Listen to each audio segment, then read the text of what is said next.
Just over a week away from Thanksgiving Day, and the recent rise in food costs are impacting the Houston Food Bank. Yeah, they've seen more people needing a hand during the pandemic, and they say that current supply issues are making their mission even more difficult.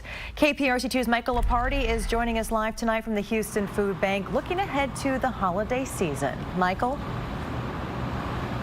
Christian and Chris, behind me, you can see that the work here continues even in the night hours. The president of the food bank says that the organization ultimately does the best that it can with what it can get, but it is navigating some challenges.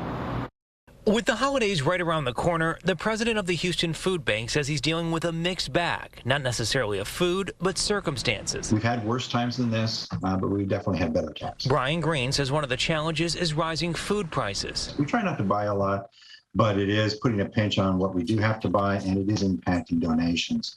For us, the biggest impact that we're seeing is it's a lot harder for us to get fresh produce. He says there are challenges with meat as well. Because of the rising prices, there's less demand for the meat, so the grocers aren't selling as much, and so they're not ordering as much, and that's generating less surplus for us. But there are some bright spots. Right now, we're getting a lot of milk.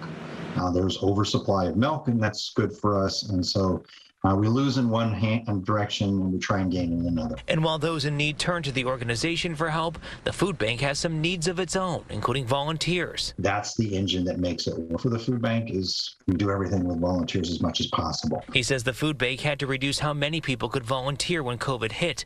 And while those numbers have increased, there's still a need for more.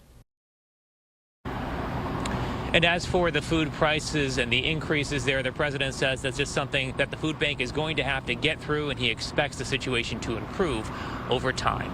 We're live tonight in Northeast Houston. Michael Lepardi, KPRC 2 News.